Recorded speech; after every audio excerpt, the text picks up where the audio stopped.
back to Desperate Living, Cultural Chaos and Forgotten Stories.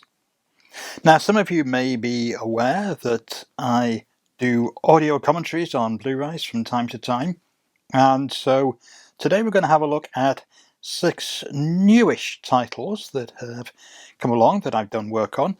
That's the only thing that really connects these films, although they are effectively 3 collections of movies. You can see them here in front of you, but we'll go through them one by one.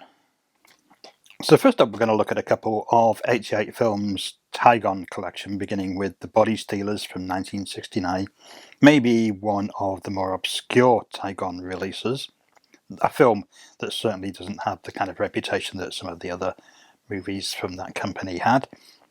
And to be fair, with good reason. This is a science fiction movie that probably felt a bit dated in 1969, certainly now feels very kind of old-fashioned.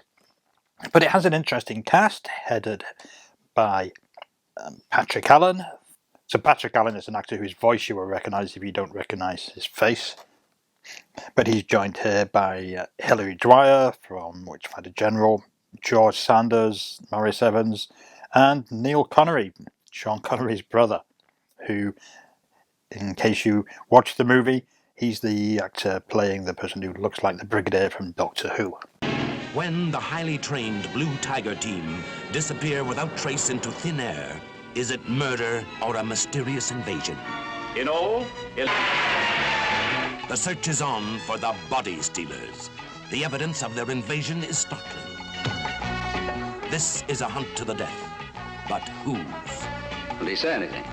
No. By the time they brought him in here, he'd lost control of his vocal cords.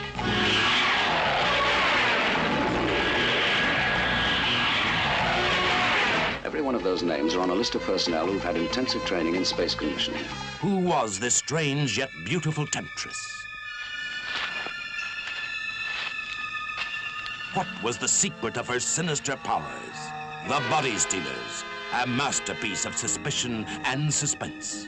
Starring George Sanders, Maurice Evans, Patrick Allen, Hilary Dwyer, and introducing Lorna Wilde, with guest stars Neil Connery and Robert Fleming.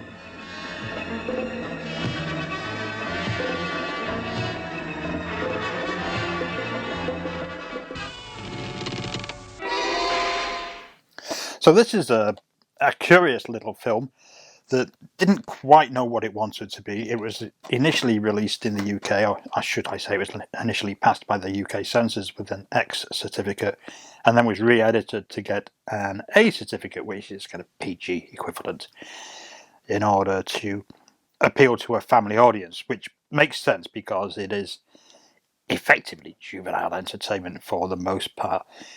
The X certificate was given to the film on the basis of a couple of scenes of very mild nudity, which is in itself odd because lots of films that had A certificates at the time, from Carry On movies through to nudist films, would feature much more nudity.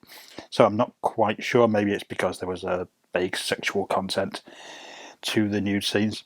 And Patrick Allen's character is outrageously lecherous. I mean, I guess is supposed to be a bit of a ladies' man, but just effectively comes across as a sex pest, hitting on every woman that he meets in a non-too subtle manner. But I would say that this film is still quite entertaining as a kind of trashy 1960s British sci-fi movie. It's not a great film by any means, but it's certainly a lot of fun. And if you've only ever seen the film on TV, maybe on Talking Pictures TV if you're in the UK, then you'll be amazed by this version, because not only is it the original uncut version with the nude scenes in, but also it just looks so much better. This is one of those films that for a long time was every version you would see that looked dreadful, it looked like a particularly bad public domain edition. So this new version, kind of remastered in 2K from the original negative, and as I mentioned, it featured a commentary from myself and Alan Bryce, the editor of The Dark Side. and we have a look at the disc. First of all, this slipcover is really nice. It's got actual substance to it. It's quite thick and pleasant. I think sometimes these things are a bit throwaway, but this is actually, it's really good. I'm guessing this is something that runs throughout the entire Tigon series. Hopefully we might be able to look at the rest of those films at a later point, but certainly it's also on the other Tigon film that we're going to look at in a moment. Inside the disc we have a booklet. So it's got writing by John Hamilton, who wrote the Fab Press book about Tigon. And as with a lot of these releases, it's got a double-sided sleeve. And as with so many of them, I'm going to flip the sleeve over because this is the original poster artwork on the other side. And as we've already got the new artwork on the slipcover, I'm pretty sure it's a nice thing to have the pair of them. Let's just get them in nice and straight. So yeah, I mean, this isn't an essential purchase by any means. I'm not going to pretend that, but it's a lot more fun than you would expect. And there are plenty of extras on the disc if you take a quick look there. And I think if you've been buying some of the other Tigon titles that 88 have put out, you definitely don't want to miss this one out. You know, it might be a bit of a revelation in the sense that, you know, it's good fun, and it, as I said, you know, it looks so much better than it's ever looked before. So the second of the 88 Tigon collection that I have here that I worked on is The Beast in the Cellar, which is another movie that has perhaps a fairly negative reputation. You know, there are very few people out there who will say anything good about this movie, it has to be said. And I have to admit that I've always had a bit of a soft spot for it. I first saw this as a kid, and there were a couple of scenes in this film that really freaked me out when I saw it on TV. And I still think they're effective. It's a movie that is obviously troubled. It doesn't quite know what it wants to be. There are some obvious gory insert scenes that were put into the film later on to liven it up, because it doesn't work so much as an exploitation horror. It's more a character study of the two characters, the two sisters, played by Beryl Reid and Flora Robson, and their dark secret, which I'm sure you can probably guess because the title really is a complete giveaway. The print that's on this disc actually is just called The Cellar, but the film was actually shot under the title as Young Man, I Think You're Dying, which is a line from the folk ballad Barbara Allen, or the Ballad of Barbara Allen. It's not exactly the correct line. I think the actual line is Young Man, I Think You Are a Dying, but that would probably have given the film a better reputation, because it would make it feel like a more serious movie, less of an exploitation film. The Beast in the Cellar obviously sounds like a trashy horror film. I say trashy, obviously I'm a big fan of horror films. I don't need to justify that. When I say trashy, I don't mean actual trash. But in the eyes of the kind of critics, certainly the kind of critics that were around in the 1971, and a lot of them now as well. Terror stalks the countryside and holds the community in a grip of fear.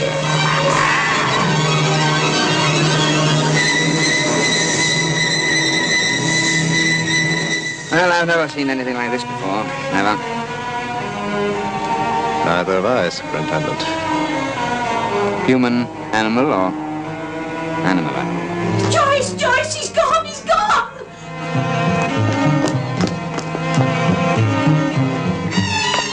What is the sinister secret of the beast in the cellar? Oh, my God. Did they get anyone? Catch anyone? No, but someone saw the thing getting away. Thing? It was a girl saw it. She thought it was an animal of some kind, but she couldn't really tell. Darkness cloaked the mystery and the shuddering nightmare of the beast in the cellar. It's all right, Joyce. I've done it. I've done it. I've buried him. And who have you been burying in the middle of the night?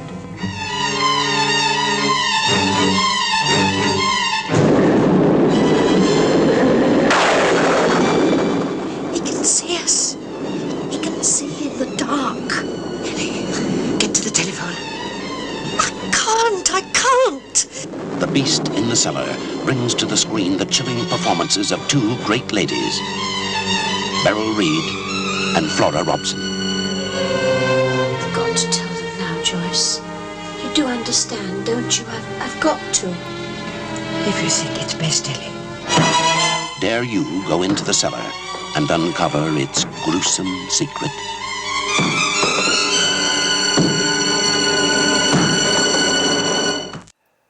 James Kelly, the director and writer of the film, I think does a very good job with this movie. It's slow, certainly, but it's not as slow as people would have you believe. And the gory inserts that are added work quite well. Has to be said that John Hamill, who plays, I guess, the main supporting character, is as wooden as a plank of wood, and it doesn't help the movie at all. But you know, Tessa Wyatt is very good in what is a fairly thankless role, and there's some really good, interesting dialogue. It's a fascinating character study. Would we say that this is folk horror? Well, it kind of is in its own little way. I mean, it's a psycho movie. It's one of those British films of the early 70s that feature very hairy, monstrous men with long fingernails who've been living in decayed circumstances. You can think of movies like Tower of Evil, for instance, Deathline. But I think this is wildly underrated, and I would very much suggest that you pick this up and give it a go. I mean, again, this has been a kind of remastered version, taken from a 4K scan initially, and then remastered in 2K. Obviously, these are Blu-rays, not 4K editions. But there's a lot of interesting stuff on here. Again, if you have a quick look at the extras here, and let's have a look at the actual disc. As with the previous edition, there's the booklet. It's quite... So this one, written by Johnny Mains here, and with interviews by Matthew Edwards. So certainly a nice additional piece. Now, as you can see from that cover, and we'll take out the sleeve here and turn it around again, the film definitely wasn't helped on its original release by the poster artwork, which it's remarkably down market. It's not entirely inaccurate for what the film is, but yeah, it's not something that is going to exactly endear it to serious film critics. And it looks a bit like a monster drawn by a child. Very poor bit of artwork. This new art, this new cover art, which is by Sean Longmore, and I think gives it a better feel. It's closer to what the film itself is, and as you can see, these movies have the feel of a series. And the other Tigon films, I'm assuming, because I haven't got those yet, but I'm assuming that they all fit in quite nicely. You'll note that each film has its production year on the spine as well. Now, alongside the Tigon series, at the moment, 88 are also doing a new kind of Japanese horror series, which begins with Evil Dead Trap and Evil Dead Trap 2. Now, these ones I've done commentary tracks with Jasper Sharp. He's much more the Japanese movie expert than I am. But, you know, these are obviously a pair of great movies, long overdue a UK release. I'm not sure if these have ever had an official UK release before. I don't think so, maybe. But, you know, I could be wrong on that. But, you know, Toshihiro Ikeda's Evil Dead Trap is somewhere between, I guess, Saw and an 80s slasher. Obviously, it predates Saw by a good few years. You know, this is a 1988 production.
It's a good precursor of the J-horror films that became huge in the 1990s, movies like Ring and Grudge.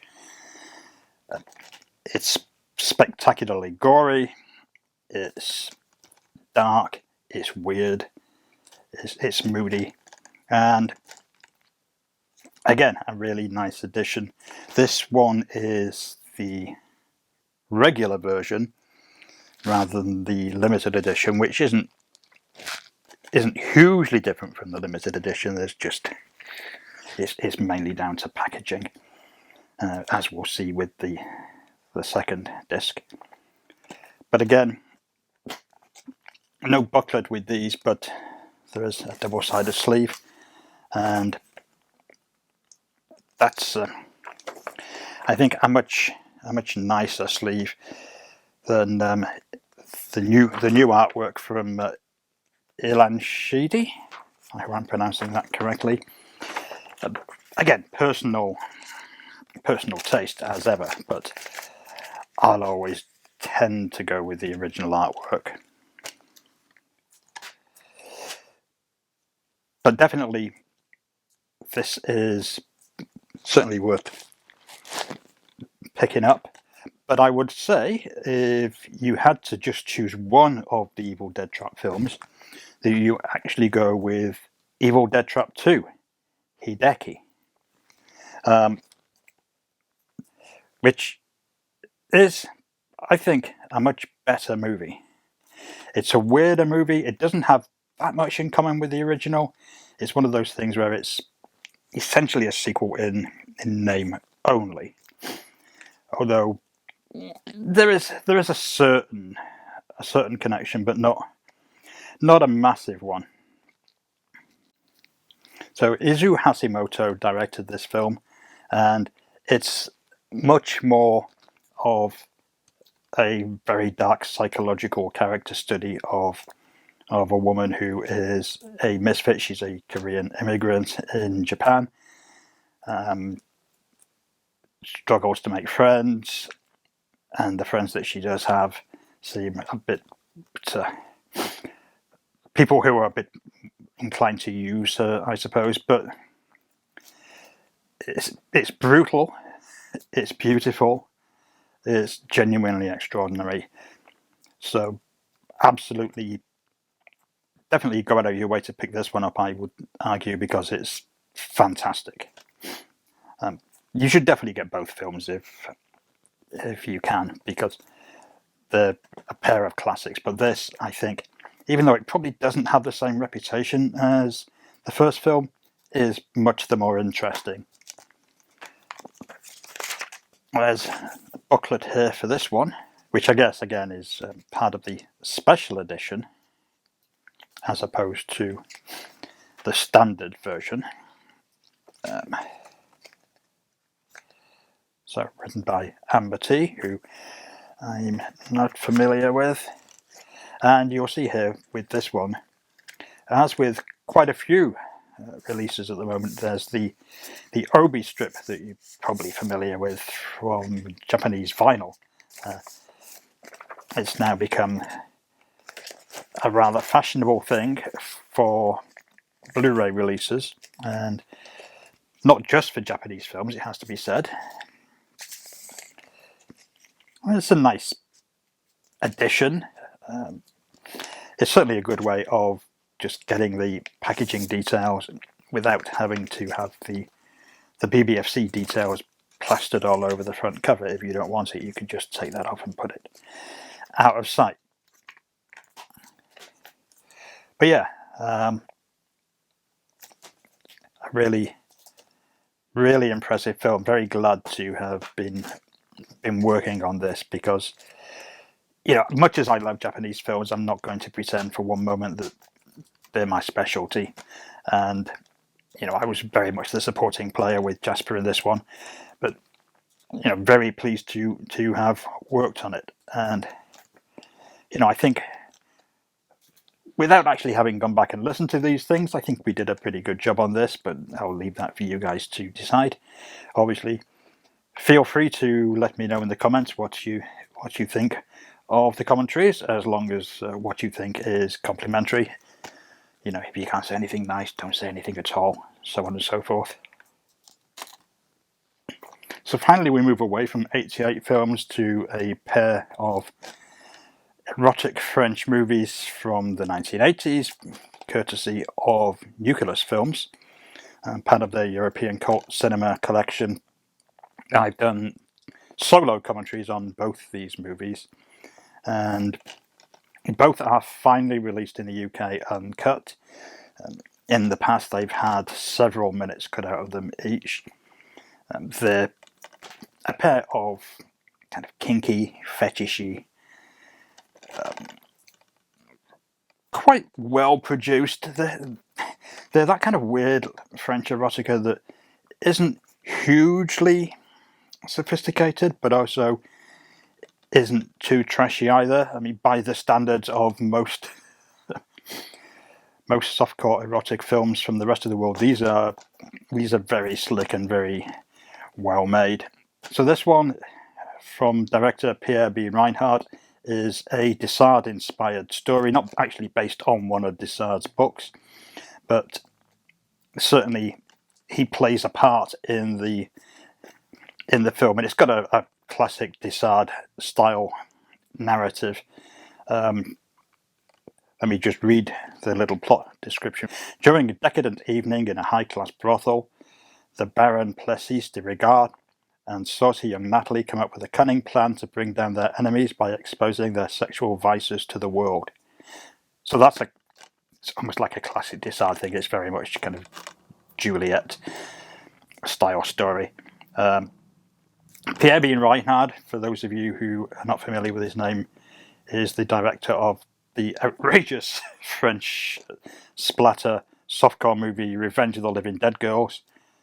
So I get a feel that he's not going to be the most subtle of directors, and he certainly isn't here. But it's a good fun film. Genuinely sexy, stylish, sophisticated, and with that element of kink to it that just gives it a bit more of an edge. So single-sided sleeve with this one,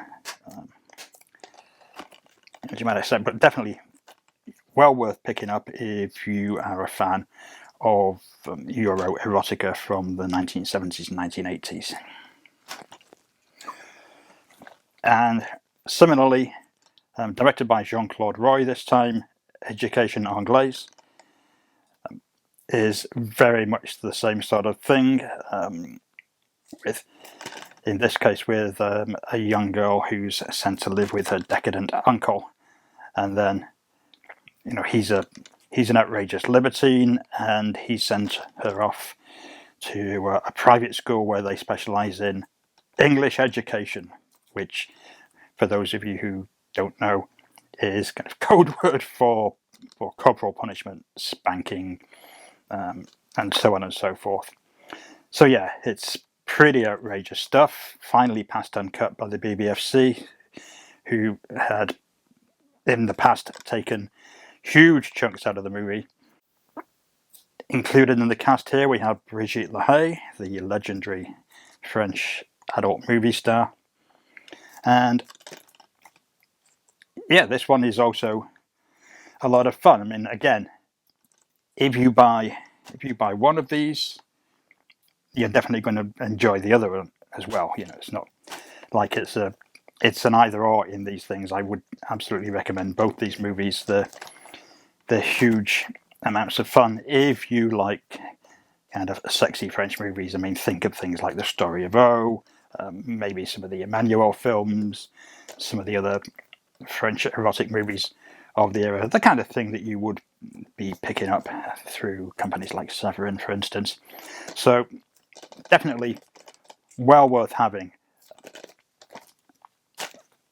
As you can imagine, there's not a lot of extras in these, but you know, they have got interviews with the directors, and you know, they're very nicely put together and well worth having.